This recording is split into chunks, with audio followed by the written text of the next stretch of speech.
করে কাদম্বিনী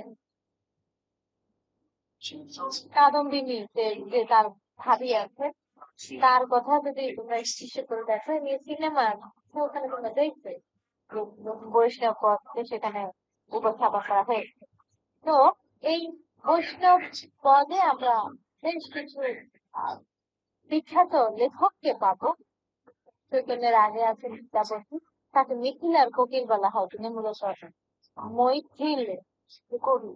আমরা যে ভারতে আছেন মিথিলার কবি ছিলেন তিনি। বিদ্যাপতি এই ধারার একজন প্রথম দিকের কবি।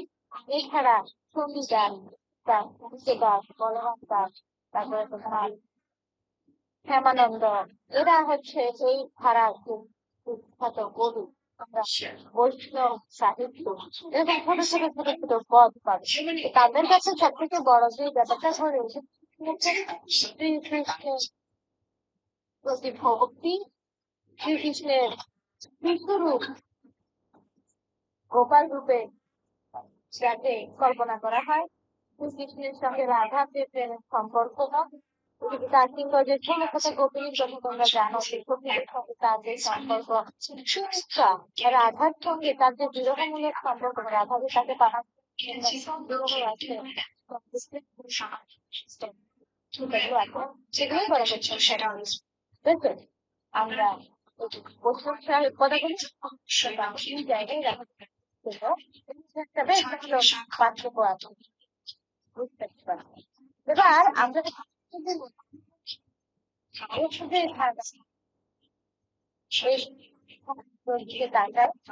অনুবাদ কাব্য এই সময় মূলত আসলে ধর্মীয় গ্রন্থের অনুবাদ সেই বেশি প্রার্থনা দেওয়া হয়েছে। এভাবে তোমাদের রামায়ণ মহাভারত কিংবা এই সমস্ত পুরাণ জিনিসের অনুবাদও হয়েছে, অনেকে অনুবাদ করে। মঙ্গল কাব্য এটি একটা বড় ধারা, এটিও তোমার বেশ বিস্তৃত। এগুলো কোনোটাই এমন না যে এক বছর লেখা হয়েছে, কারণ এগুলো আমরা বলবো যে শত শত বছর ধরে চর্চা হয়েছে, এখন অনেক লেখা হচ্ছে। ওই যে বৈষ্ণব পদাবলীতে অনেক মুসলিম কবি ছিলেন, আবার মঙ্গল কাব্যের মধ্যে অনেক মুসলিম কবি ছিলেন। এভাবে দেখা যাচ্ছে যে তারা আসলে ধর্মের হিসেবে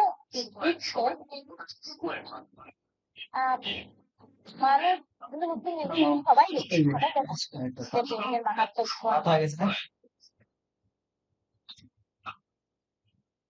একটা ধারা, এর ভিতরে অনেকগুলো সাহিত্য ধারা তৈরি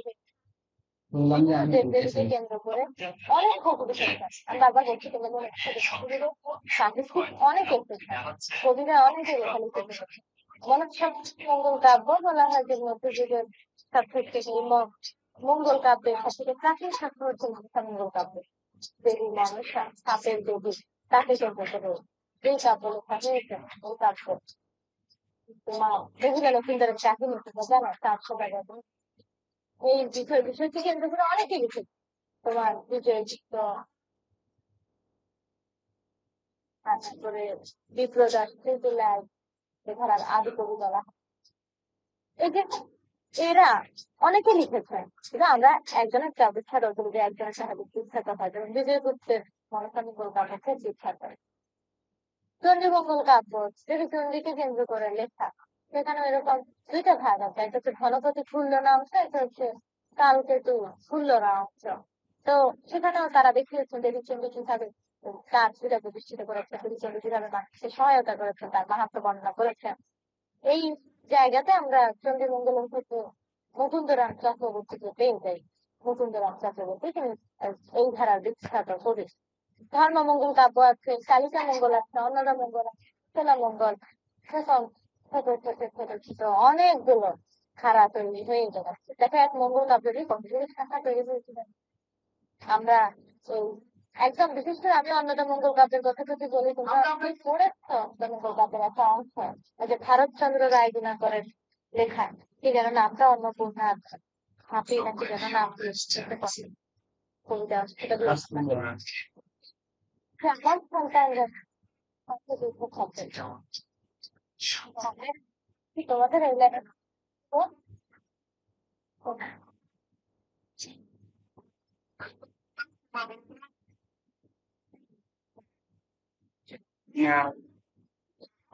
দেখো এই মঙ্গল কাব্য দীর্ঘদিন ধরে প্রচলিত হয়ে আসছে। আমরা যে কথা বলছি আমরা 1200 থেকে 1800 সালের কথা বলছি, এবং শ্রীকৃষ্ণ কীর্তন কাব্য 1350-এর পরের কথা আমরা যদি বলি, সেক্ষেত্রে এই 1350 বা 1450 বা মোটামুটি 1500 থেকে 1800, এই 300 বছরের মধ্যেই আমাদের লেখালেখি এই ধারাগুলো সবগুলো প্রতিষ্ঠিত হয়েছে, এবং অসংখ্য কবি এর মধ্যে নিজেদের লেখা লিখেছেন। আমরা হয়তো এর মধ্যেও ওই দুটো কয়েক প্রতিষ্ঠিত লেখকের কথাই তোমাদেরকে জানাচ্ছি। আরো আরো আরো আরো এর মধ্যে ছিল। কিছু হচ্ছে আজকে অল্প পরিসরে তেমন একটা আলোচনা করছিলাম। নাথ সাহিত্য আছে, সেখানে তোমার হচ্ছে নাথ ধর্মাবলম্বী তারা লিখেছে তাদের সাহিত্য। রোমান্টিক প্রণয় কথা নিশ্চয়ই তোমরা বুঝতে পারছো, এখানে প্রেমের কথাই ছিল, তবে এই রোমান্টিক প্রণয় অনেক বেশি প্রাধান্য পেয়েছে তোমার ইসলাম ধর্মকেন্দ্রিক বিভিন্ন সাহিত্য, মানে মুসলিমদের মধ্যে প্রেম। এবং এই তোমার এখানে কিন্তু ছিল তোমার একান্ত প্রেমমূলক সাহিত্য, এটিও অনুবাদ বিভিন্ন ভাষা থেকে, আরবি, ভাষা থেকে আমাদের বাংলাতে অনুবাদ করে নিয়ে এসেছেন আমাদের লেখকরা। এই অনুবাদ সাহিত্য তোমরা অনেকে জানো, সাহিত্য আমাদের লেখা হয়েছে। এখানে আমরা সুফি নাম পাই, এই যে তোমার সুফি ধর্ম কেন্দ্রিক, যেহেতু বলছি এগুলো বেশিরভাগ ইসলাম কেন্দ্রিক, তো সেখানে আমরা দেখি যে যারা সুফি এগুলো তারাও দেহ সাধনা করতো, স্রষ্টাকে পেতে হলে তোমার দেহকে মিশ্রণ করতে হবে, তো সেখানে তারা কি করতো যে তোমার যাতে স্রষ্টাকে পেতে পারে সেজন্য তারা দেহ সাধনা করতো। লাইলি মজনুর কাহিনী যদি তোমাদেরকে আমি একটু বলি, যে লাইলি মজনুরের ব্যাপারটা এভাবেই উঠে এসেছে। মজনু যে আসলে লাইলি লাইলিকে পাওয়ার জন্য পাগল হতে ব্যাপারটা এরকম না। মজনু বরং সে স্রষ্টা, লাইলিকে স্রষ্টা রূপে উপস্থাপন করা হয়েছে। সেজন্য যে লাইলির সঙ্গে তার বিয়ে হলো কি হলো না, ওই নিয়ে মজনুর কথা নেই, বরং সে লাইলিকে ধ্যান করছিল, ওই রূপটাকে এসে মনে করছিল। এবং আমরা কাব্যের তো কাহিনী বেশ বড়, একে বলা হয় ফানা, তোমার স্রষ্টাকে নিয়ে যাওয়া। তার শেষ পর্যন্ত বলা যায় যে একদম দুনিয়ার যত মায়া, দুনিয়ার যত মোহ সব কিছু ত্যাগ করে স্রষ্টাকে মানে এক লাইনে ধ্যান করতো। এগুলো সাহিত্য আর ধর্মের মধ্যে বিভেদ আছে যদিও আমরা জানি, তবে এই সাহিত্যগুলোকে এইভাবে দেখা হয় এবং যারা লিখেছেন তাদের মধ্যে এই প্রবণতাগুলো কার্যকর ছিল।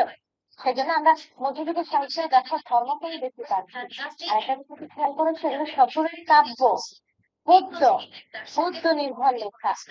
কোন গদ্য কিন্তু আমরা এখনো পর্যন্ত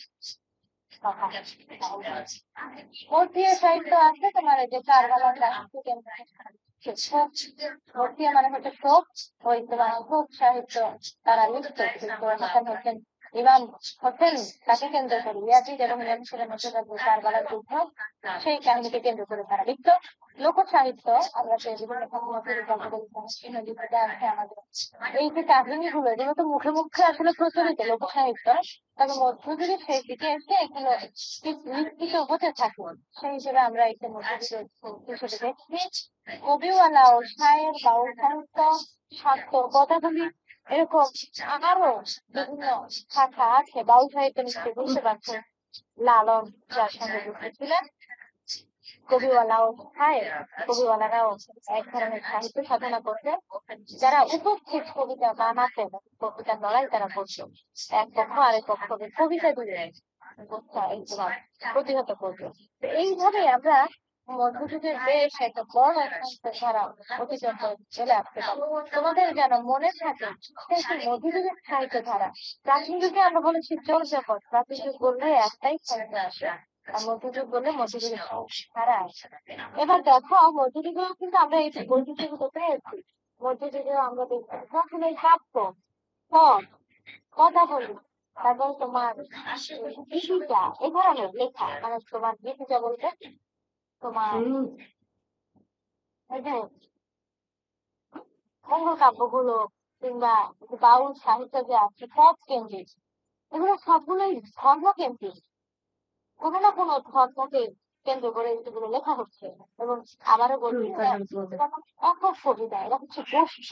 গোষ্ঠীর পদে আমরা যখন রাধার বিরহের কথা করতে যাই তখন মনে হয় যা এই চিরন্তন মানুষের বিরহের বোধ প্রকাশিত হয়েছে, সেই জন্য তো আমার সাহিত্যে অনেক থাকছে। তবে ওই যে যারা লিখছে, ধরো বিদ্যাপতি লিখছে, ধরো জ্ঞানদাস লিখছে, জ্ঞানদাস নিজের দুঃখের কথা লিখছে, রাধার দুঃখের কথা। ওখানে ব্যক্তি মুখ্য হয়ে ওঠেন, ওখানে তোমার গোষ্ঠী মুখ্য হয়ে এসেছে। যার কারণে আমরা প্রাচীন যুগ এবং মধ্যযুগে এই বৈশিষ্ট্যগুলো পাই। এটি প্রাচীন যুগ এবং মধ্যযুগের বৈশিষ্ট্য। এই যে আমাদের মধ্যযুগের আলোচনা মোটামুটি শেষ। এবার আমি তোমাদেরকে একটু আধুনিক যুগের দিকে নিয়ে যাই। আধুনিক যুগ আসলে বেশ বিস্তৃত। আধুনিক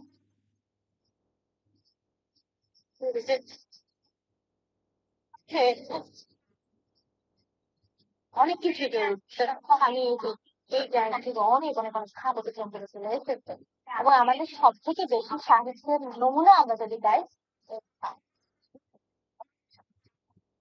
অনেক সাহিত্যিক যেখানে যুক্ত হয়ে হচ্ছে প্রাচীন মধ্যযুগ এবং মধ্যযুগের এই পরিবর্তনটা আছে। ইংরেজ শাসনের ইংরেজরা আসার পরে তারা এই অঞ্চলে প্রভাব একটা বড় প্রভাব করতো সাহিত্যিক গোটের বিকাশ। দেখো প্রাচীন যুগ এবং মধ্যযুগের আমরা কেবলই বলেছি গোছের কথা, কিন্তু লেখা হচ্ছে আধুনিক যুগে এসে আমাদের সাহিত্যিকরা এবার ধীরে ধীরে গদ্যের দিকে ঝুঁকছে। গদ্যের বিকাশের সঙ্গে আমরা আধুনিক যুগে এসে উপন্যাস, নাটক, গল্প, প্রবন্ধ এইরকম বিভিন্ন সাহিত্য প্রকরণ পাচ্ছি। প্রাচীন যুগ মধ্যযুগে কিন্তু আমরা এগুলোর নাম নেই, কারণ আমাদের বাংলায় এই এগুলো ছিল না। আধুনিক যুগে এসে এরকম বিভিন্ন ধারায় বাংলা সাহিত্য বিকশিত হয়েছে।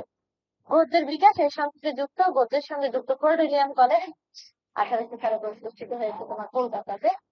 ওই ফোর্ট উইলিয়াম কলেজে 1801 সালে বাংলা বিভাগ খোলা হয়। ওই বিদেশি যারা আছে তাদের কল্যাণার্থে, তাদেরকে যাতে বাংলা শেখানো হয়। এবং আমরা 1800 সালে ছাপাখানা প্রতিষ্ঠিত হতে দেখছি। কেন ছাপাখানার গুরুত্ব কেন? কারণ এতদিন মানুষ যে লিখতো, এই যে আমরা প্রাচীন যুগ এবং মধ্যযুগে এত এত সাহিত্যের কথা বললাম, এরা সবাই লিখেছে হাতে একসাথে, জানো তো। এরা যে তুলি দিয়ে তালি দিয়ে কাগজের মধ্যে লিখতো, যে উপকরণ আছে তাদের কাছে তাল পাতাতে লেখা, এগুলো তো লিখতো।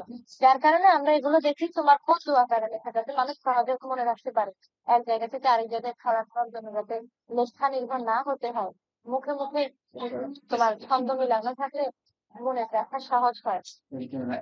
একবার এভাবে তোমার প্রজন্ম থেকে প্রজন্মান্তরে ছড়িয়ে গেছে, বিশেষ করে মধ্যযুগের দিক থেকে সাহিত্য।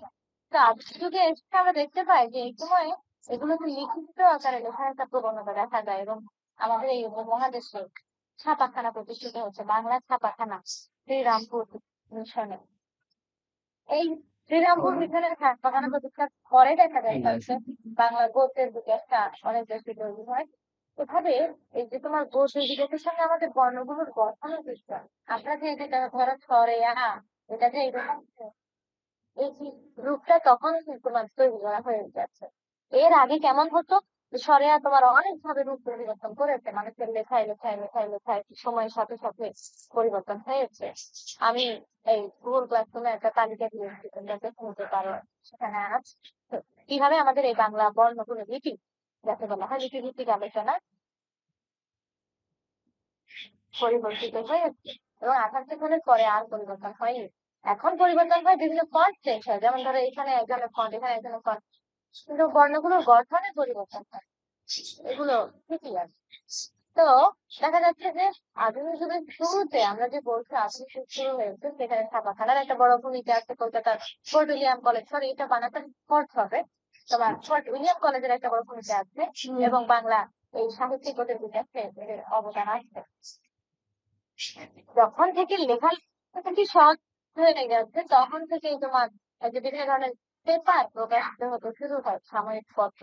এক একজন বিদেশিরা কিংবা বাঙালিরা তারা এক একজন এক এক ধরনের পত্রিকা ছাপাচ্ছে, এবং সেই পত্রিকাটা অনেক অনেক কিছু হচ্ছে, অনেক মানুষ লেখা বড় কথা হচ্ছে অনেক পাঠক তৈরি হয়ে গেছে। এবার প্রচুর মানুষের মধ্যে আগ্রহ তৈরি হতে শুরু হয়। যেমনটা এই ধরো এই ইন্টারনেটের বিপুল ব্যবহার কবে থেকে শুরু হয়েছে? ইন্টারনেট স্মার্টফোন মানুষের হাতে হাতে পৌঁছানোর পরেই তো না। স্মার্টফোন যাদের নেই তখন গুটি কয়েক মানুষ ইন্টারনেট ব্যবহার করতো, আর এখন ধরো প্রতিটা ঘরে ঘরে ইন্টারনেটের বিপুল সমারোহ। আমাদের বাংলা গদ্যের ক্ষেত্রে ব্যাপারটা আমরা এইভাবে দেখতে পাই যে শুরু থেকে যখন মানুষ সাহিত্য একজন দুই টাকা আসার জন্য সাহিত্য করতো, একজন পাঠ করতো অন্যরা শুনতো, সবাই কিন্তু পড়াশোনা করতো না, সবাই এত কিছু জানতো না, অক্ষর জ্ঞান সবার মধ্যে এতটা বাধ্যতামূলক ছিল না, মানুষ অত জানতো না, অল্প কিছু মানুষ পড়াশোনা করতো। তা আমরা সেই জায়গায় দেখি যে বাংলা এই এক- প্রচারমুখী হয়, বাংলা যে একটা বিকাশ করতে থাকে। এবং এই বিকাশের ক্ষেত্রে বলছি গদ্যের একটা কবিতা আছে, কবিতা তো আছেই, গদ্য হারিয়ে যায়, গদ্য ছিল তো গদ্যের মধ্যে পরিবর্তন কবিতা, আমরা যাকে বলি গীতি কবিতা। তো গীতি কবিতার একটা আলাদা আত্মপ্রকাশ ঘটে। এদিকে কর্টিনিয়ান কলেজের সঙ্গে আমরা দেখতে পাবো যে সেখানে উইলিয়াম কেরি বলে একজন বিখ্যাত পণ্ডিত তোমরা পাবে। উইলিয়াম কেরিকে বাংলা বিভাগের প্রধান করা হয় এবং তার নেতৃত্বে মৃত্যুঞ্জয় বিদ্যালঙ্কা, রামরা বসু, রবীন্দ্রনাথ শর্মা, তারিণীচরণ মিত্র এরকম অনেকে মিলে তারা এই বাংলা গদ্য লেখা শুরু করেছেন, যেটি আমাদের এখন এই যে আমাদের স্বাধীনতা এবং প্রজাতন্ত্রের কথা বলতে এসেছে প্রাসঙ্গিক। তোমরা মনে রেখো যে তারা বেশিরভাগ ছিলেন সংস্কৃত বিষয়। আমরা দেশের ভাষার ওই ছকটা তোমাদেরকে যে দেখি আসেনি, সংস্কৃত এবং বাংলার সঙ্গে সব প্রভেদ আছে। তো সেই জায়গায় যারা সংস্কৃত ভালো পারতেন ধর্মীয় কারণে এবং বলা যায় যারা পড়াশোনা করতো তারা বলতেই তখন সংস্কৃত পড়তো কিংবা আরবি ফার্সি পড়তো, কিংবা আরো পরে 1835-এরও পরে হিন্দুদের প্রতি মানুষের প্রবল আগ্রহ তৈরি হয়েছে। তো দেখা যায় ওই পন্ডিতের মধ্যে একদম ছিল সংস্কৃত ভালো পারতো, একদম ছিল আরবি ফার্সি ভালো পারতো। এই ক্ষেত্রে যা হয়েছে আমরা দেখতে পাই যে যারা সংস্কৃত ভালো পারে তাদের একটা এই বড় প্রভাব সেখানে পড়েছে। আমাদের ওই যে সাধু পদ্ধতিতে দেখো শব্দ বহুল, তোমরা নিশ্চয় বইটিতে পড়েছ, তৎসব তোমার তৎসময় শব্দ বহুল বাক্য ভাষা একটি ধীরে ধীরে ওই মৃত্যুঞ্জয় বিদ্যালঙ্কার হাত ধরে ধীরে ধীরে গড়ে উঠেছে। এই ক্ষেত্রে অবদান আছে রাজা রামমোহন রায়, ঈশ্বরচন্দ্র বিদ্যাসাগর, বঙ্কিমচন্দ্র, এমনকি রবীন্দ্রনাথ। তাদের হাত ধরে ধীরে ধীরে এই বাংলা সাধুদের তৈরিতে প্রতিষ্ঠিত হয়েছে। আমি বারবার বলছি যে সাধু গদ্যের ইতিহাস, গদ্যের বিকাশটা আগে থেকে হয়েছে। এর আগে আমাদের কেবলই গদ্য ছিল এবং ওই গদ্যের স্মৃতিতে নাম দিয়েছেন যে সাধু গদ্য। কেন? কারণ মানুষ যেখানে কথা বলছে সেখানে সাহিত্য লেখা যায় না। সাহিত্য তো অতি পবিত্র জিনিস, একটা অতি মূল্যবান জিনিস। সুতরাং আমাদের যারা লিখছেন তারা ওই লেখার ভাষাটাকে দৈনন্দিন জীবনের কথার ভাষা থেকে পৃথক হিসেবে উপস্থাপন করেছেন। আমরা এই ব্যাপারটা দেখতে পাই। আবার হিন্দুদের শুরুতেই বাংলা গদ্য কিরকম হবে তার একটা নমুনা তৈরি হয়ে গেছে। এর আগে আমাদের বাংলা গদ্য ছিল না। তো ওই গদ্যের বিকাশের সঙ্গে সঙ্গে দেখা যাচ্ছে যে তোমার প্রবন্ধ বিকাশ থাকে, উপন্যাস লেখা শুরু হয়, নাটক লেখা শুরু হতে থাকে এবং একদম পরবর্তীতে সে ছোট গল্পের বিকাশ ঘটে। কবিতা প্রসঙ্গে যদি আমি একটু বলি যে কবিতা তো তোমার ওই যে ঐতিহ্য এগিয়ে এসে না, সেই ভারতচন্দ্র রায়বিনাথ তারপর শুরু করা হয়। তারপরে যদি আমরা ঈশ্বরচন্দ্র গুপ্তকে দেখতে পাই, তাকে বলা হয় হিন্দু সঙ্গীত খানের কবি। তোমরা নিশ্চয়ই এই সব পদবীগুলোর নাম শুনে থাকি। ঈশ্বরচন্দ্র গুপ্ত, তাকে বলা হয় তোমার যুগ সঙ্গীত খানের কবি, কারণ তার তিনি মধ্যযুগের শেষ এবং আধুনিক যুগের শুরু এই সময়টা হচ্ছে তিনি বর্তমান ছিলেন। কিংবা এই আমরা ভারতের মধুসূদন দত্তের কথা বলতে পারি কবিতার ক্ষেত্রে, যার হাত ধরে আমাদের বাংলা কবিতা একটা নতুনত্বের ছোঁয়া পেয়েছে। তোমরা তার বিভীষণের প্রতি মেঘনাদ এটা পড়েছ কিংবা কপোতাক্ষ নদ পড়েছ, তোমরা দেখেছো তার কবিতার ভাষায় প্রকট। তিনি এতদিন কি আমাদের বাংলায় যে প্রত্যেকের একটা ধারাবাহিকতা ছিল, বাংলা সাহিত্য ধারাবাহিকতাটা ঠিক হচ্ছে, পরিবর্তন হচ্ছে এবং ভুলে গেলে চলবে না। এই পরিবর্তন আনার পেছনে তার ইংরেজি শিক্ষা একটা বড় ভূমিকা পালন করেছে। তিনি শিক্ষা অনেক প্রবর্তন করেছেন, সেখানেও একটা বিদেশি প্রভাব আছে। কিংবা তিনি বিষয়গত পরিবর্তন করেছেন। মেঘনাথ ছাত্র তোমরা দেখেছো, যারা তোমরা বিভীষণের প্রতি মেঘনাথ করেছো, সেখানে লক্ষণকে তিরস্কার করা হচ্ছে, লক্ষণকে প্রতিপক্ষ হিসেবে দেখানো হচ্ছে, তাই না? নেতিবাচক প্রতিপক্ষ, নায়ক হয়ে উঠেছে যে মেজর নায়ক। এই যে বিষয়কে পরিবর্তন করা, ছন্দের পরিবর্তন শুরু করেছে। এতদিন আমরা দেখেছি যে কবিতা তোমার লেখা হতো এক লাইন এবং দুই লাইন। আমি তোমাদেরকে এইটা দেখাই, এই যে চর্যাপদ দেখো, একটা লাইন শেষ হয়েছে এক লাইন, দুটো লাইন শেষ হয়েছে দুই লাইন। এটি আমাদের বাংলা সাহিত্যে দীর্ঘদিন ধরে আছে। এক লাইনে দুই লাইন, এক লাইনে দুই লাইন। ছন্দের মধ্যে মানুষ এইভাবেই চেষ্টা করে এসেছে। বিশ্বচন্দ্র ঘুষের পরে মাইকেল মধুসূদন দত্ত তিনি এই ধারাবাহিকতাগুলো পরিবর্তন করেছেন, ছন্দের পরিবর্তন করেছেন। তোমরা অমিত রাক্ষস ছন্দের কথা পড়েছ। তো এইভাবেই আমরা বিহারীলাল চক্রবর্তীকে পাই। তিনি যেটা করলেন, তিনি এসে এই কবিতাকে আত্মকেন্দ্রিক করেছেন। মানে এতদিন কবিতাতে মানুষ অন্যের কথা বলতো, অন্যের কথা। আমরা যদিও মাইকেল মধুসূদন দত্তের কবিতাতেও পেয়েছি এই বিষয়গুলো, তাই না? ওই যে তার খনেশ গুলোতে, চতুর্থ কবিতা, সেখানে তিনি একান্ত নিজের মনের কথা বলছেন। বঙ্গ বঙ্গ ভাষা কবিতাতে তার নিজের দুঃখের আক্ষেপের কথা বলছেন, যে তিনি কি করেছেন, যে নিজের ভাষাকে যত্ন না করে তিনি পর ভাষায় লিপ্ত হয়েছেন। কিংবা ওই কপোতাক্ষ নদের মধ্যেও তিনি তার নিজের যে নদী, সেই গ্রাম, নিজের সেই দেশ, তার প্রতি এক ধরনের আকুতি প্রকাশ করছেন।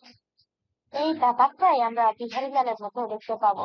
তিনি নিজের মনের কথাকে কবিতায় উপস্থাপন করেছেন, যেটি আমাদের বাংলা সাহিত্যে একদমই নতুন ছিল। কারণ বাংলা সাহিত্যে এর আগে মানুষকে আসলে এদেরই কথা বলা হতো। এখানে এসে তিনি কি বললেন, নিজের কথা বলছেন, নিজের দুঃখের কথা। কে শুনলো না শুনলো তাকে তিনি গুরুত্ব দিচ্ছেন। এইভাবে একটা ধারাবাহিকতা তৈরি হয়ে যায় বাংলা কবিতার ক্ষেত্রে। আমরা একে বলি ইতি কবিতা। এবং আমরা এখনকার যুগে মানে এই সময়ে এসে কবিতা বলতে যা বুঝি তা মূলত গীতি কবিতা হিসেবেই বাংলা সাহিত্যে আলোচিত হয়। এরপরে যারা আছে তাদেরকে আমরা সবাই জানি, রবীন্দ্রনাথ ঠাকুর, কাজী নজরুল। আমি এখানে অল্প কয়েকজনের নাম লিখেছি। এতদিন থেকে কবি সাহিত্যিকের অভাব নেই। শামসুর রহমান, শামসুল হক, শহীদ কাজী, হেলাল হাফিজ থেকে শুরু করে প্রচুর কবি সাহিত্যিক আমাদের এসেছে। কবিতা প্রবন্ধের বিকাশের সঙ্গে যে গদ্যের বিকাশ যখন হতে থাকে, এর সঙ্গে আমরা প্রবন্ধের বিকাশটাও দেখতে পাই। কিভাবে? যে রাজা রামমোহন রায়, এই মৃত্যুঞ্জয় বিদ্যালঙ্কার কিন্তু ফজলিয়া কলেজ, এরা যখন বাংলা গদ্য নিয়ে কাজ করছিলেন, প্রায় তোমার 12-13 বছরের মতো তারা লিখেছেন, বিভিন্ন বই লিখেছেন। যেমন উইলিয়াম কেরির একটা বিখ্যাত বই হচ্ছে কথোপকথন, আরেকটা হচ্ছে ইতিহাস মালা, এটা 1801 লেখা, 1812-তে লেখা। মৃত্যুঞ্জয় বিদ্যালঙ্কার বই লিখছেন, রাজা প্রতাপাদিত্য চরিত্র। এরকম করে তারা যখন লিখছেন, তাদের লেখার মধ্যে দেখা যাচ্ছে আসলে সংস্কৃত শব্দ এত বেশি পরিমাণে, কিংবা আরবি ফার্সি শব্দ এত বেশি পরিমাণে, মানে যে বাংলা তা বোঝা যাচ্ছে না। রামমোহন রায় তিনি তো ছিলেন মূলত সমাজ সংস্কারক। তিনি এই যে তোমার সতীদাহ প্রথা নিয়ে কথা বলেছেন, তাই না? তো তার যে লেখা, তার যে চিন্তা তিনি প্রকাশ করেছেন, তাও লিখে লিখেই প্রকাশ করেছেন। তো সেখানে এসে আমরা দেখতে পাই যে এই মৃত্যুঞ্জয়ের ভাষা থেকে রামমোহন রায়ের ভাষা তুলনামূলক সহজ ছিল। তবে একটা যোগ্যতা সেখানে রয়েই গেছে, সে হচ্ছে সেখানে ওই কমা, সেমিকোলন সেগুলো ছিল, গাড়ি ছিল, যেহেতু গাড়ি আমাদের অনেক আগে থেকেই আছে। তো ওই গাড়ি দিয়ে তো সব জায়গায় পৌঁছে যাবে না। এতে করে তোমার পড়তে গিয়ে যে মন তোমার ভাব বোঝার একটা অসুবিধা তৈরি হয়ে গেছে। এই অসুবিধাটা তোমাদের আমরা মোচন হতে দেখি ঈশ্বরচন্দ্র বিদ্যাসাগর। তিনি যখন লেখালেখি করছেন, তখন তিনি অনুভব করলেন যে আমাদের এই গদ্যের মধ্যে যদি বিরাম চিহ্ন প্রয়োগ করা যায় তাহলে মনে হয় ভালো হয়। তিনি তাই করলেন, তিনি বিরাম চিহ্ন প্রয়োগ করলেন এবং ইংরেজি থেকে সরাসরি নিয়ে সব মানে সে বলছেন তো আমাদের এই বাংলা বিরাম চিহ্ন আর ইংরেজি বিরাম চিহ্নের মধ্যে খুব বেশি তফাৎ নেই।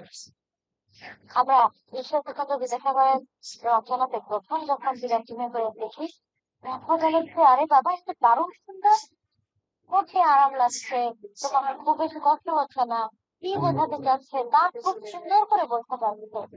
তখন বলা হলো যে ঈশ্বরচন্দ্র বিদ্যাসাগর বাংলা গদ্যের জনক। এবং এই গদ্য রীতিটা হচ্ছে, আমরা একটু মনোযোগ দিয়ে রাখি, সেটি হচ্ছে সাধু গদ্য রীতি। 1850 সাল, প্রায় 50 বছর মতো অতিক্রান্ত হয়ে গেছে। এই সময়ের মধ্যে এই আমাদের বাংলা গদ্য একটা রূপকে লিখিত কেমন হবে লিখিত রূপগুলো সেই জায়গায় আমরা দেখতে পাই এবং পরবর্তীতে বঙ্কিমচন্দ্র এক্ষেত্রে তার লেখার একটা বড় ভূমিকা রেখেছেন। তিনি উপন্যাস লিখে সেই খাতুনগুলো যেগুলো লিখেছেন এবং ব্যাপক চর্চা তিনি করেছেন। বঙ্কিমচন্দ্র কিংবা আমরা এক্ষেত্রে প্রবন্ধের ক্ষেত্রে হরপ্রসাদ শাস্ত্রীকে দেখতে পাই, রবীন্দ্রনাথ ঠাকুর, প্রমথ চৌধুরী, তিনি পরবর্তীতে চলিত পদ্ধতিতে লেখার জন্য একটা সবুজচন্দ্র পত্রিকা খুলে হচ্ছেন এবং সেখানেও তিনি ব্যাপক প্রবন্ধ লিখেছেন, তাই না?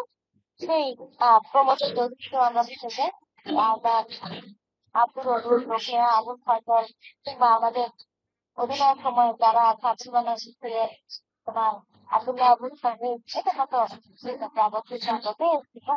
ধারাগুলো এখনো পর্যন্ত চলমান। তারপরে আমাদের আজকে কিন্তু এই বিভিন্ন শাখার সমৃদ্ধি এখনো আমরা যদি এই আধুনিক যুগেই বিকশিত আরেকটি শাখার দিকে তাকাই সেটা হচ্ছে উপন্যাস। 1850 সালে ওই যে বললাম না বাংলা গজলে করলেন তখন লেখার একটা প্রবণতা তৈরি। এছাড়াই আমরা একদম লোকগীতের একটা নাম বলতে পারি সালাম আলা লেখার হলে তিনি একটি উপন্যাস লিখেছেন, যদিও এটি উপন্যাস লিখিত না, তিনি লিখেছেন পূর্ণমণি ও করুণার বিবরণ। সেইখানে এটা অস্বীকার হয়ে গেছে যদিও কোনো ধর্মকে প্রাধান্য দিয়ে চলেছে। আধুনিক যুগে আর ধর্মের সেই নাই, ধর্ম করে গেছে। সুতরাং উনি তোমার উপন্যাস প্রতিষ্ঠিত হয়নি। এক্ষেত্রে প্রত্যেকটি তার নাম বিখ্যাত উপন্যাস আলালের ঘরে দুলাল। এই আলালের ঘরে দুলালের একটা বড় বৈশিষ্ট্য তোমাদেরকে আমি প্রথমভাবে বলে রাখি, সে হচ্ছে আমরা আলালের ঘরে দুলালে ওই অঞ্চলে ওই সময়ে কথ্য ভাষাকে সাহিত্য রূপান্তর করার একটা প্রবণতা দেখতে পাই। এই সময়ে আসলে সাধু প্রচলিত সবাই দিত। তো আসলে সাধু প্রচলিতির একটা প্রভাব কথা ছিল এবং মানুষ তোমার সংস্কৃত পছন্দ করতো। এবং কিন্তু আমরা যদি বলছি যে বিভিন্ন ধর্মীয় কারণে তারা ওই মুখের ভাষায় পক্ষে ছিলেন না, যার কারণে একাত্মিকের যে আলালি ভাষা এখন আলোচিত তখন আর তেমন বেশি আলোচিত হয়নি। ওই একই ধারাবাহিকতা আমরা আলী প্রথম বলে আলোচনা পাই। তিনি লিখেছেন প্রথম কথা সেখানেও তোমার ওই কথ্য ভাষাকে প্রাধান্য দেওয়ার চেষ্টা করা হয়েছে, তবে এগুলো তোমার বলতে কিছু এগুলো মানুষ গ্রহণ করে। আলাদা ভাষা বিদেশি ভাষার পরে আমরা এই মুখের ভাষাকে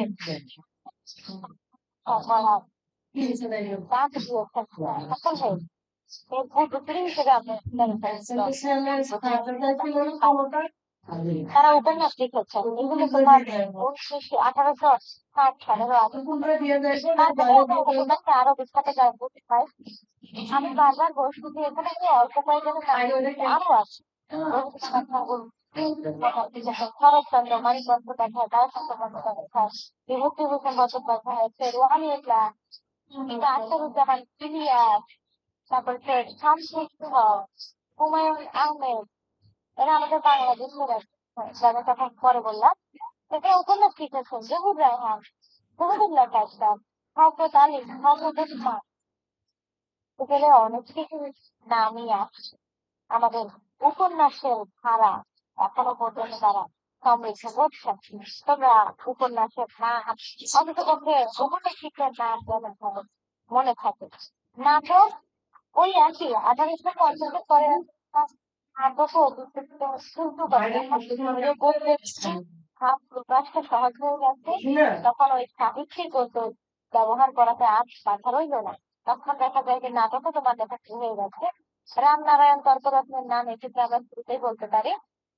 তার একটি বিখ্যাত নাটকের নাম হচ্ছে কুলিন কুল সর্বস্ব। ওই যে আলালের ঘরে দুলাল চরিত্র লিখেছেন এবং রামনারায়ণ তর্করত্ন তারা আসলে ওই সময়ে যে এক ধরনের বাবু শ্রেণী গড়ে উঠেছে। তারা বংশাণু শ্রমিক জমিদার, তাদের টাকা পয়সার অভাব নেই, কিন্তু তাদের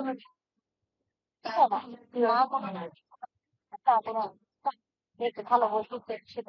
এই ধরনের একটা অবক্ষয়িত সমাজকে কেন্দ্র করে তারা নাটক লিখেছেন। এই নাটক লিখেছেন একজন, আরেকজন উপন্যাস লিখেছেন। তো শুরুর দিকে নাটক হিসেবে রান্নারা চক্রবর্তী মন্দিরের তার নাটকের নাম আসছে অধিকৃত তত্ত্ব তার হাত ধরে আসলে বলা হয় আমাদের বাংলা সাহিত্যের দিগন্ত আরো প্রসারিত হয়েছে। তোমরা তার সাক্ষ্য কৃষ্ণ সুতারে তিনি শর্মিষ্ঠা লিখেছেন বিভিন্ন ধরনের নাটক তারা প্রহসন লিখেছেন দীনবন্ধু চিত্রকে আমরা পাই লিখেছেন নীল দর্পণ ভীমসার হোসেন লিখেছেন জমিদার দর্পণ রবীন্দ্রনাথ অনেক নাটক লিখেছেন বিসর্জন দাসফল চিত্রাঙ্গদান তারপরে রক্ত করজ তাই না এরকম তিনি অনেক নাটক লিখেছেন রবীন্দ্রনাথ সৃজন ভট্টাচার্য শেরওয়ানি উল্লাস তার আরো নাটক আছে তরঙ্গ ভঙ্গ উজানে মৃত্যু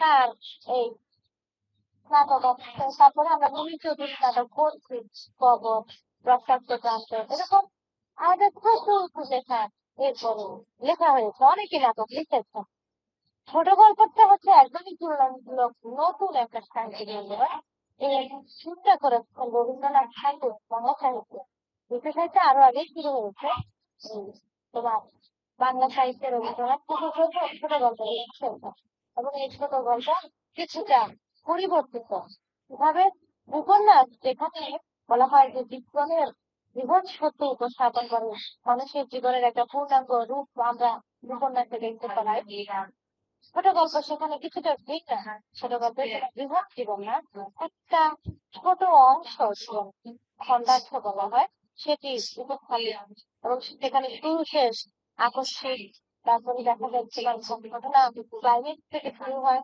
চরিত্র সংখ্যা সেখানে কম থাকে ভাষা সংযত কোন ধরনের বাড়তি বাহুল্য সেখানে থাকে না এই ধরনের একটা অতি সংযত শিল্প সাহিত্য হিসেবে ছোট গল্পের প্রকাশ তোমরা রবীন্দ্রনাথের গল্প বুঝছেন না সেখানে প্রচুর জিনিস গল্প বুঝছে লিখেছেন সারা জীবন তিনি অনেক ছোট গল্প লিখেছেন শরৎচন্দ্র আছেন তিনি অনেক ছোট গল্প লিখেছেন প্রমোদ চৌধুরী প্রেমেন্দ্র মিত্র কাজী মানে তারাশঙ্কর বিভূতি বনফুল ওয়াকিউল্লাহ এরকম আমরা অনেক সাহিত্যিককে পাই যারা ছোট গল্প লিখেছেন আখতারুজ্জামান ইলিয়াসের ছোট গল্প তোমাদের পাঠ্য আছে অপখাত এরকম অনেকেই ছোট গল্প লিখেছে এসেছে আমাদের সাহিত্যে আমরা নাটকের আলোচনা করতে গিয়ে তোমাদেরকে বলেছি সে নাটক হচ্ছে বেশ ভিন্ন নাটক বাংলা সাহিত্যে এই কবিতা উপন্যাস প্রবন্ধ নাটক ছোট গল্প থেকে ভিন্ন কারণ নাটকে অভিনয়ের একটা সম্পর্ক আছে দর্শক এবং অভিনেতার একটা সম্পর্ক সেখানে থাকতে হয় এখানে মঞ্চের ব্যাপার আছে এখানে নির্দেশনার ব্যাপার আছে এখানে সংলাপের বিষয় আছে সংলাপ সংলাপের মাধ্যমে লেখা হয় প্রবন্ধ প্রবন্ধ একদম ব্যক্তিগত কোনো আত্মপ্রস্তুতি প্রকাশ প্রবন্ধ থাকে না ওই জন্য দেখবে যে প্রবন্ধকে আমরা বলি গড়ে তাই না কেন মনে করা হচ্ছে খালি কক্সের কথা গল্প করেই যায় প্রবন্ধ হচ্ছে তোমার যেখানে একটা বলা হচ্ছে কোনো একটা বিষয় নিয়ে লেখক একটা আমরা যাচ্ছে বলতে পারি যে গঠনমূলক আলোচনা করবেন কোন একটা লেখক কোন একজন লেখক কোন একটা বিষয় ধারাবাহিক আসে আর কবিতা তো কি বলবো কবিতা গঠনগত দিক থেকে অনেকগুলো ভাগ হয়েছে বিষয়ের দিক থেকে অনেক ভাগ হয়েছে ছন্দের পরিবর্তন হয়েছে আমাদের বাংলা সাহিত্যে আধুনিক যুগে এসে দেখো কতগুলো ধারা তৈরি হয়ে গেছে মধ্যযুগে এসে আমরা যে কয়েকটা ধারা পেয়েছি যে কয়েকটা ধারার বিশ্লেষণ আমি তোমাদের সামনে সাথে বললাম তোমরা পিডিএফে এগুলো পাবে প্রাচীন যুগে কেবল একটা এবার যদি আমি আধুনিক যুগের বৈশিষ্ট্য দেখাবো দেখো এগুলো আধুনিক যুগে যুক্ত হয়ে গেছে আগের পদ্ধতি ছিল এখানে পদ্য নতুন করে যুক্ত হয়েছিল এবং পদ্যের একটা আর বস্তু চেতনা বস্তু চেতনা এবং ব্যক্তির সঙ্গে সবকিছু যুক্ত ব্যক্তির সঙ্গে ব্যক্তির বিবেক চেতনা আত্মচেতনা আত্মপ্রসার সমাজ আমার যে সমাজ সম্পর্কিত ভাবনা সাহিত্য ইতিহাসে জাতীয়তা বোধ এবং দেশপ্রেম বিভিন্ন সাহিত্য অংশ রোমান্টিকতা কবিতাতে রোমান্টিকতা আছে উপন্যাসে রোমান্টিকতা আছে প্রকৃতি প্রেম মানব প্রেম নির্জনতা একাকিত্ব এক ধরনের দুঃখবোধ বিরহ এই বিষয়গুলো তোমার সাহিত্যের অন্তর্ভুক্ত হয়ে যায়, আধুনিক যুগের সাহিত্যে দেখা যায়। এবং আধুনিক যুগে এক একজন লেখক যেহেতু নিজের কথা বলছেন, নিজেদেরকে উপস্থাপন করছেন, সেখানে মৌলিকতা চলে আসে। এবং ওই কলকাতার নগরী, ওই নগরটা আধুনিক যুগে এসে প্রতিষ্ঠিত হয়। নগরকেন্দ্রিক মানুষের জীবন, সেই জীবনের হতাশা, সেই জীবনের বিভিন্ন দিক সাহিত্যে অন্তর্ভুক্ত হয়ে যায়।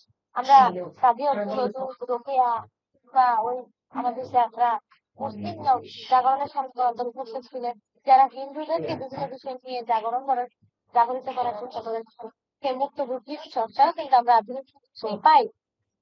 অন্তর্ভুক্ত হয়ে গেছে এগুলো। তারপরে আছে আঙ্গিকের রূপান্তর। সাহিত্যের ক্ষেত্রে তোমার বিষয়টা আছে দুইটা, সাহিত্যের বিবেচনার বিষয় থাকে দুইটা, একটা হচ্ছে ফর্ম, একটা হচ্ছে কন্টেন্ট। কন্টেন্ট মানে হচ্ছে বিষয়, আর ফর্ম হচ্ছে আঙ্গিক। ফর্ম মানে হচ্ছে বিষয়, যে তুমি কোন বিষয় নিয়ে লিখবে। যেমন ধরো বাল্য বিবাহ, তুমি একটা বিষয় ঠিক করলে বাল্য বিবাহ, এবার তোমাকে একটা ফর্ম ঠিক করতে হবে, তুমি কোন ফর্ম লিখবে। তুমি কি বাল্য বিবাহ নিয়ে কবিতা লিখবে, নাকি নাটক লিখবে, নাকি উপন্যাস লিখবে, নাকি ছোট গল্প লিখবে। তো হচ্ছে আঙ্গিক, তোমাকে ঠিক করতে হবে তুমি কি কোন ফর্মেটে, কোন ফর্মে উপস্থাপন করবে। আধুনিক যুগে এসে আমরা দেখতে পাই যে এরকম অনেকগুলো ভাগ হয়ে গেছে, এবং এই বিভিন্ন ভাগ, বিভিন্ন বিভাজনেরও আরো উপবিভাজন তৈরি হয়ে, এগুলো সবই আধুনিক যুগের সাহিত্যে বিকৃতি যুগ আমরা দেখতে পাই। তোমাদের গুগল ক্লাসরুমে এই সংক্রান্ত অনেকগুলো পিডিএফ দেওয়া আছে, এবং এই স্লাইডটাও তোমাদের কাছে দেওয়া আছে। তোমরা এই স্লাইডটার সহযোগিতা নিয়ে পিডিএফ গুলো পড়ো, তোমাদের কাছে বেশ সহজ লাগবে। তো মনে হচ্ছে দীর্ঘ সময় অতিক্রান্ত হয়ে গেছে, আমি জানি না তোমরা কারা কারা আছো, ধৈর্য ধরে এতক্ষণ আসছো। উপস্থিতি বেশ কমে গেছে। আর তবে এই অনেকেই এখনো আছে, আমি দেখতে পাচ্ছি 48 জনের মতো আছে। মাঝখানে উপস্থিতি 60 ছাড়িয়ে গিয়েছিল। তো এই তো আমাদের বাংলা আলোচনা। তোমরা অনেকেই আছো যারা আরো পরে এসেছো, তাদের জন্য আমি, মানে এটা তো আমাদের ইতিহাস সংক্রান্ত আলোচনা, তাদের জন্য আমি একটু কবর নাটক এবং বিনোদিনীর সারা জীবন, এই দুটো নাটকের বিষয়ে একটু সংক্ষেপে বলে নেব। একটু সংক্ষেপে বলবো কেন, এই নাটকগুলো তোমাদেরকে পড়তে হবে, পড়া ছাড়া বিকল্প নেই। তোমরা নাটক দুটোই তোমাদের পিডিএফ দেওয়া আছে, তোমরা নিজেরা এই প্রিন্ট করে নিজেদের কাছে রেখো, কিংবা কিনে নিজেদের কাছে রেখো, রেখে পড়ো। কবর নাটকের কথা আমরা বলি যে, যেহেতু টপিক কেন্দ্রিক আলোচনা করবো এখন, সামনে পরীক্ষা, এখন আর বিস্তৃত যাবো না। কবর নাটকে আমরা দেখবো যেটি আসলে ভাষা আন্দোলনকে কেন্দ্র করে লেখা হয়েছে। 1953 সালে কারাগারে বসে লিখেছেন, এবং এর মঞ্চায়নটাও হয়েছে কারাগারে। পরবর্তীতে 1963 সালে এটি প্রকাশিত হয়েছে গ্রন্থাকারে। তো মুনির চৌধুরী এটি যখন লিখেছেন, তখন তার চিন্তাই ছিল ভাষা আন্দোলনকে কিভাবে সাহিত্য রূপ দেওয়া যায়। ভাষা আন্দোলন কেন্দ্রিক প্রথম কোন সাহিত্যিক প্রতিবাদ হচ্ছে বা সাহিত্যিক প্রয়াস হচ্ছে তোমার এই কবর নাটক। সেই ক্ষেত্রে একদম প্রথম দিকে লেখায় ছিল কবরের শুরুতে আছে।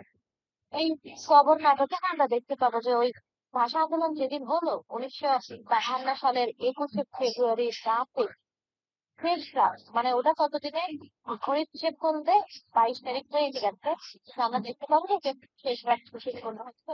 সেখানে একজন নেতা, একজন ইন্সপেক্টর, গার্ড এবং কয়েকজন যারা কবর করে তাদেরকে সাথে নিয়ে একটা মৃতদেহ, অনেকগুলো মৃতদেহ লাশ দাফন করার একটা সেখানে আছে। এরা হচ্ছে সেই ভাষা আন্দোলনে যারা শহীদ হয়েছে তারা।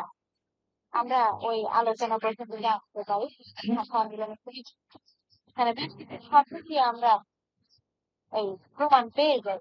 কারফিউ, কিংবা শীতের রাত, গুলি চলা, এই ধরনের বিভিন্ন শব্দ। এবং হাফিজের কথা হাফিজ সরাসরি বলছে, হাফিজ বলতে যে ভাষার দাবিতে মিছিল বেরিয়েছিল বলে ব্রিটিশ গুলি করে কয়েকটা ফাঁসি দিয়ে দিয়ে।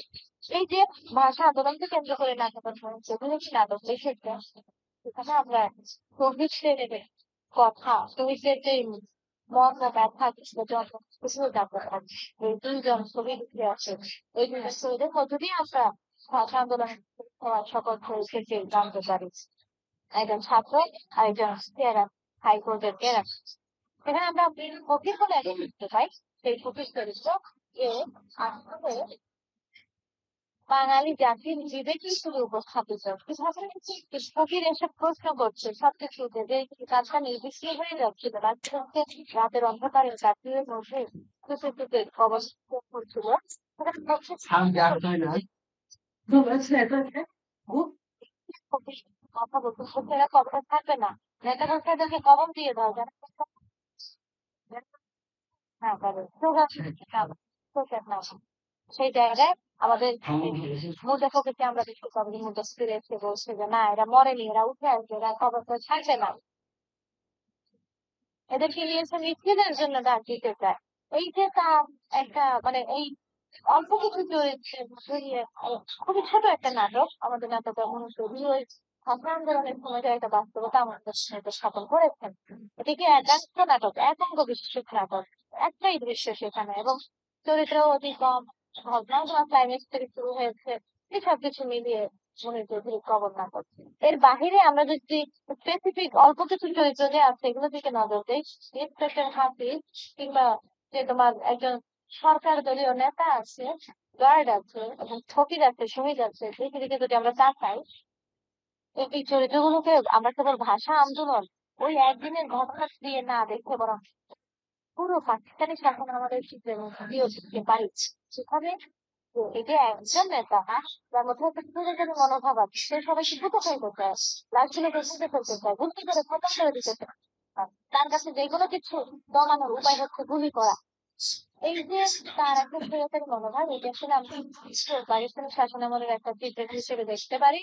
কিংবা আমরা যদি এই হাফিজ চরিত্রের দিকে তাকাই, হাফিজ একজন সরকারি কর্মচারী। স্বাভাবিকভাবে আমরা জানি সরকারি কর্মচারীর কাজ কি, সরকারি কর্মচারীর কাজ কি হচ্ছে তোমার সরকারি কাজ করবে, হুকুম দিয়েছে তা মেনে করবে। কিন্তু হাফিজ যদি শুধু ওটুকুই করতো তাও হতো। আমরা দেখতে পাই হাফিজ কি করছে, সে নিজে থেকে আরো আগ বাড়িয়ে বিভিন্ন ধরনের ভূখতি আসছে। কিভাবে হচ্ছে এতগুলো লাশ আলাদা আলাদা গর্ত করার কি দরকার, সবগুলোকে এক জায়গায় মাটি চাপা দিয়ে দিচ্ছে, হয়ে যাচ্ছে।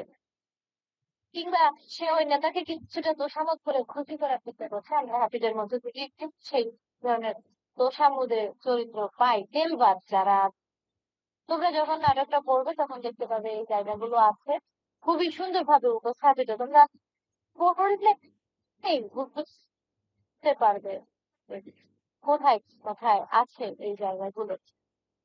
তারপরে ফকিরের কথা তো তোমাদেরকে বলেই দিয়েছি যে বাঙালি জাতির যে জাগ্রত সত্তা সেই হিসেবে উপস্থাপিত, এবং যারা শহীদ হয়েছে লাশগুলো, সেই লাশগুলো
এত বছর পরে রুরুদেরকে আহ্বান জানাচ্ছেন কেন?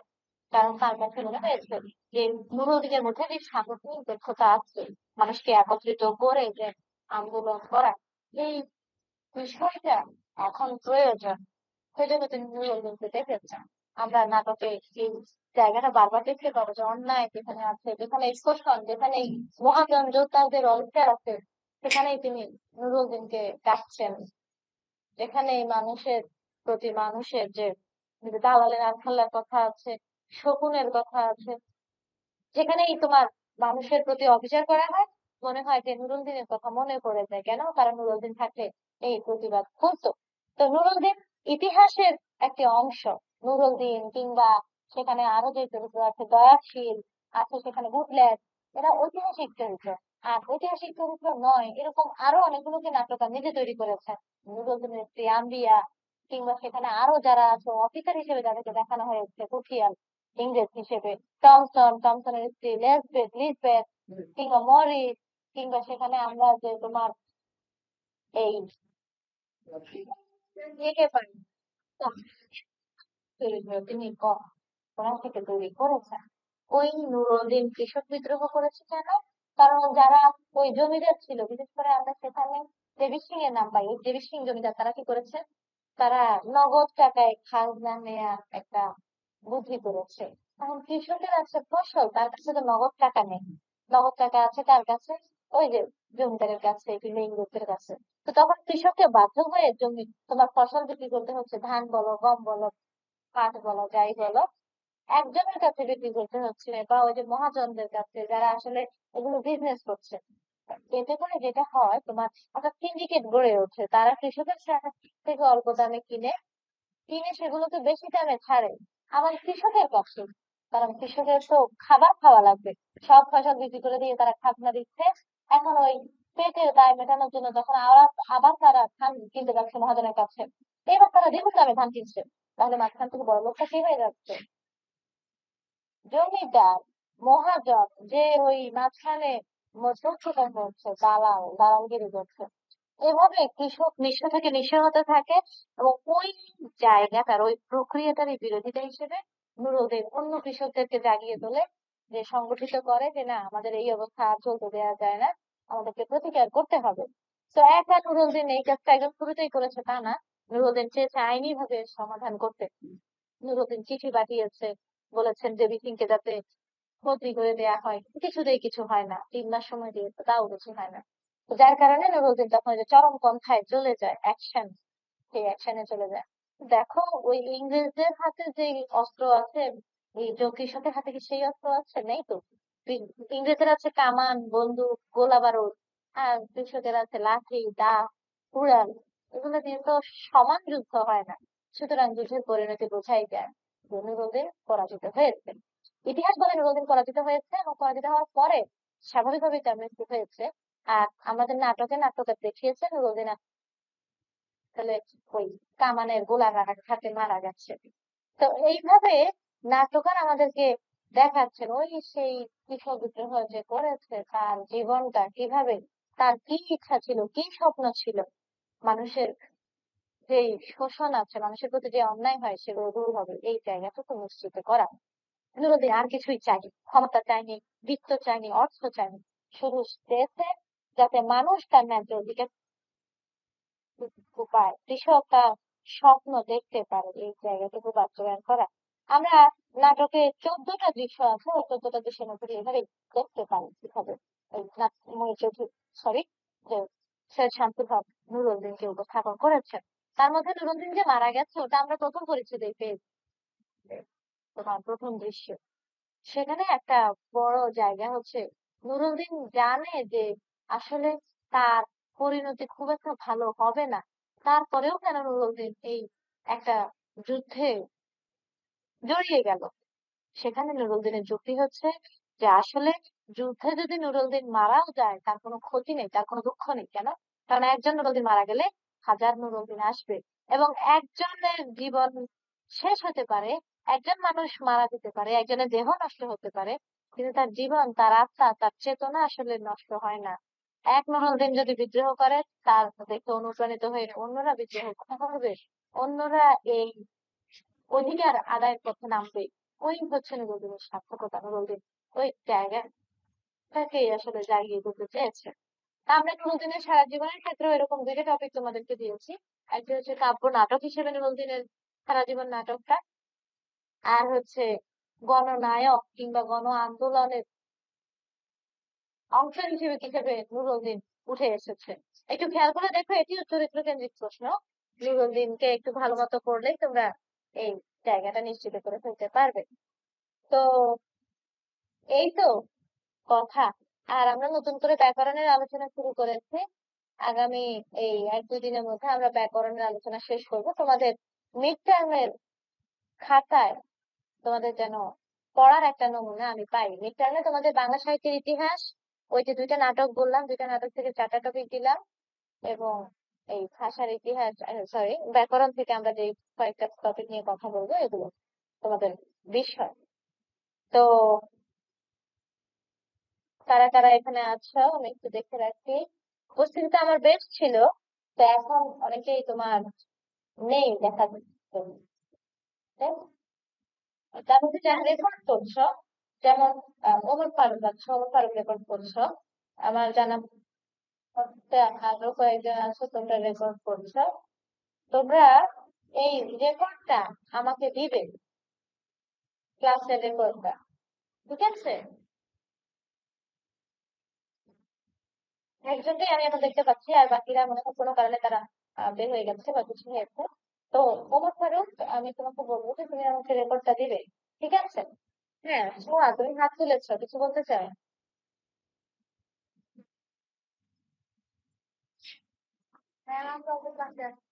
না না, ক্লাসে তো তোমরা আছো, এই যে হানুফা আছো, তারপরে হানুফা কিংবা আরো অনেকেই আছে। আমি বলছি রেকর্ড, ক্লাস রেকর্ড করেছে যে।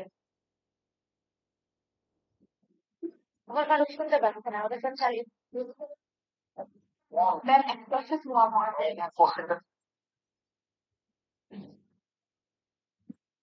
হ্যাঁ দাঁড়াও, আমি বলি একজন একজন করে বলা। আগে ওমর ফারুক।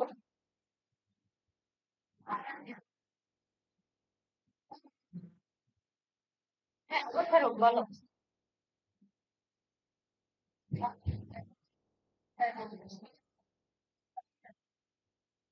হ্যাঁ হ্যাঁ, ক্লাসে আছো তুমি, ওই রেকর্ডটা আমাকে পাঠিয়ে দিবে হোয়াটসঅ্যাপে, ঠিক আছে?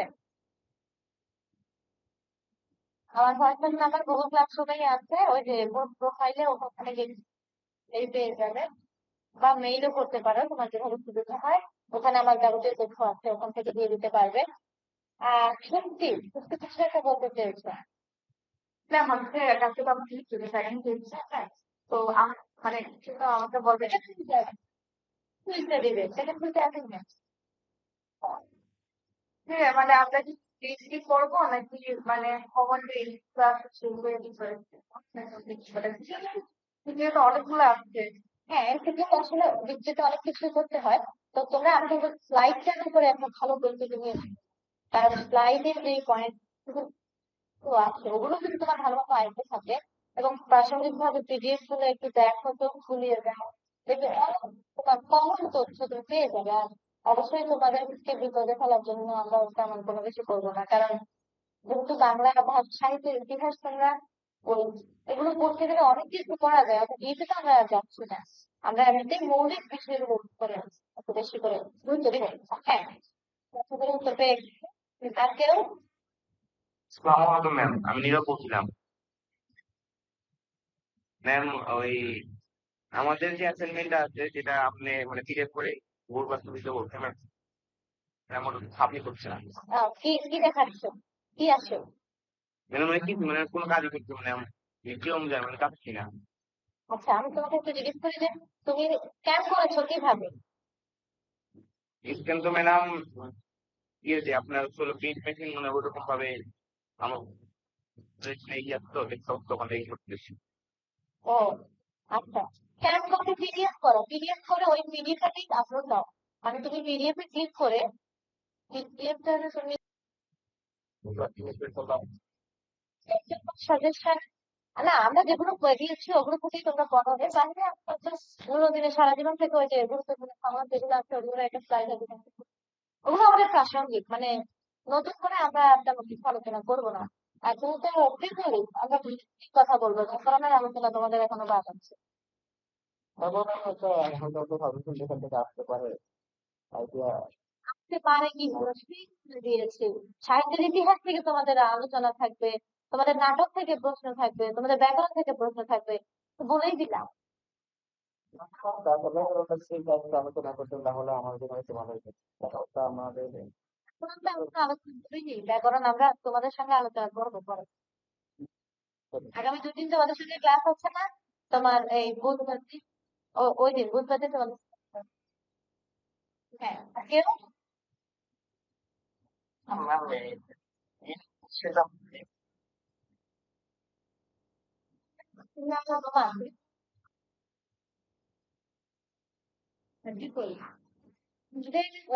পরীক্ষা হচ্ছে 3টা থাকবে, মানে তুমি 3 নাম্বারের উত্তর করবে, ক বিভাগ এবং খ বিভাগ। বিভাগে তোমাদের 2টা প্রশ্ন থাকবে, ওগুলো মাস্ট দিতে হবে। এবং খ বিভাগে 3 অথবা 4 থাকবে, ওখান থেকে একটা দিবে, যে কোনো একটা, মানে অপশন এখানে থাকবে। এবার কথা হচ্ছে, একের মধ্যে তোমাদের চাইলে আরো উপবিভাজন থাকতে পারে, যেমন একের ক, একের খ, তারপর 2 এর ক, 2 এর খ। অবশ্যই সৃজনশীল না, তোমরা মনে রাখবে সৃজনশীল না, যে একটা উদ্দীপক থাকবে, উদ্দীপকের আলোকে ব্যাখ্যা, ওরকম না। এটা হচ্ছে তোমার আলাদা। এই এটা একটা আলোচনা, যেমন ধরো বাংলা সাহিত্যের ইতিহাস নিয়ে আমি যদি বলি, তোমাকে বললো যে বাংলা সাহিত্যের ইতিহাস সংক্ষেপে আলোচনা করো, এটা তো বেশ বড় একটা বিষয়, তোমাকে এটা 10 নাম্বারের নাম্বার দিতেই হবে, আমাকে বাধ্য। কিংবা আমি যদি এবার এটাকে ছোট করে দেই, যে বাংলা সাহিত্যের আধুনিক যুগ নিয়ে আলোচনা করো, ছোট একটা পোর্শন চলে আসলো কিন্তু, তখন আর এখানে 10 নাম্বার না, আমি এটা চাইলে 5 নাম্বারের প্রশ্ন করতে পারি। এরকম তোমাদের ছোট ছোট ভাগ থাকবে। আর শুধু নাটকের প্রশ্নগুলো তোমাদের বড় প্রশ্ন হিসেবে আসবে, বাকিগুলো তোমাদের ব্যাকরণ বলো, ইতিহাস বলো, এগুলো তো ছোট ছোট ভাগ থাকবে। 5 নাম্বার, 4 নাম্বার, কিংবা ওই যে জ্ঞানমূলক টাইপের একটা, এরকমও থাকতে পারে, যুক্ত থাকতে পারে। আমি কোয়েশ্চেন প্যাটার্ন তোমার জন্য একটা দিয়ে দিব, মানবন্টন সহ। শুধু তোমরা এটা জানবে না যে কোন প্রশ্নে কোন আলোচনাটা থাকবে, ঠিক আছে? হুম। এটা আমি তোমাদের আশা করি কালকেই তোমাদেরকে দিয়ে দিতে পারবো। ঠিক আছে? তখন আলোচনা বলতে মানে টপিকটা কোয়েশ্চেনটা আপনি বলে দিবেন, এটা বলতে চাচ্ছেন? হ্যাঁ হ্যাঁ, কোশ্চেন বলে দিব না। তাহলে বেশি যাবে যে কম্পালসারি পার্টে হচ্ছে নাটক থাকবে নাকি হচ্ছে ব্যাকরণ থাকবে, এটা কি একটু বলা যাবে? কম্পালসারি পাওয়ার তো 2টা, এক্ষেত্রে তোমাদের অন্তত এই, আমি এটাও বলবো না। কেন? হ্যাঁ বলো। হ্যাঁ, এই প্রসঙ্গে একটা কথা ছিল যে আপনার টপিক তো 3টা, ওই বাংলা সাহিত্যের ইতিহাস, আর নাটক এবং ব্যাকরণ। হুম হুম হুম। তো এই 3টার ভিতরে কোন 2টা বা কোনটার ভিতর থেকে কোশ্চেন বেশি থাকতে পারে বা আহ কোয়ালিটি? তো আসলে এগুলো তো বলা যায় না। ওই যে বললাম না, যে কোনটার অথবা কোনটা আসবে, এটা তো আমি বলবো না। মানে অপশন কোনটা থেকে যাবে ওটা আমি বলবো না, আমি তোমাদেরকে টপিক দিয়ে দিব, তোমরা সেই টপিক গুলো প্রস্তুতি নিতে থাকো, ঠিক আছে? আচ্ছা, ঠিক ঠিক আছে। ম্যাম, হ্যাঁ আমি, হ্যাঁ হাত তুলেছো, হ্যাঁ বলো। ম্যাম আমাদের কি এমসিকিউ থাকবে নাকি সবগুলোই ব্রড কোয়েশ্চেন থাকবে? থাকবে না, তোমাদের এমসিকিউ ফুল ছিল। আচ্ছা ঠিক আছে। হুম। তো আর কারো কোনো প্রশ্ন, আর কারো কোনো জিজ্ঞাসা? ম্যাম, ব্যাকরণ থেকে কি শর্ট বোর্ড প্রশ্ন হবে? মোর্শেদ আলম, তুমি কি বলি না? জি ম্যাম। তোমাদের এখনো তো আলোচনা করিনি, আমরা ওগুলো ক্লাসেই বলবো, ঠিক আছে? ওকে।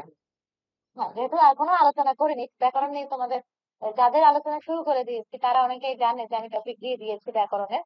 যাদের আলোচনা এখনো শুরু হয়নি, তোমাদের মনে প্রশ্ন আছে, আমরা যখনই আলোচনা শুরু করব বলে দিব, ওইটুকু ধৈর্য ধরো, হ্যাঁ? ওকে। তোমাদের কাজ হচ্ছে পিডিএফ যেগুলো দিয়ে দিয়েছো ওগুলো পড়তে থাকা, প্রশ্ন কেমন হবে ওই নিয়ে তোমাদের চিন্তা করার কোনো প্রয়োজন নেই। তোমরা বিষয়গুলো বোঝার চেষ্টা করো, যা যা দিয়েছো ওগুলো পড়ো ভালো করে। হ্যাঁ, সামিহা, সিয়াম, মোর্শেদ আলম, অনেকের সঙ্গেই কথা হলো। আর কারো কোনো প্রশ্ন?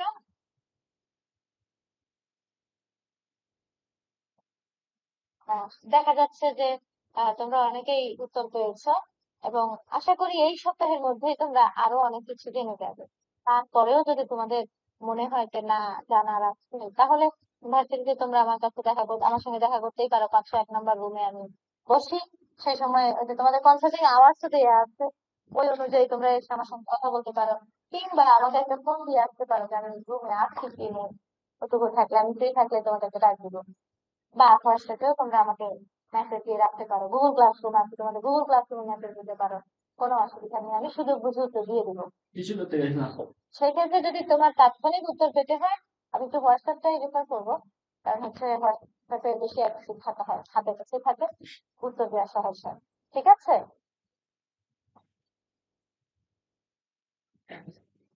হ্যাঁ, ঠিক আছে। তো অনেক সময় ধরে গল্প করলাম এবং অনেক সময় তোমরা ধৈর্য নিয়ে বসে আছো, তোমাদেরকে অসংখ্য ধন্যবাদ।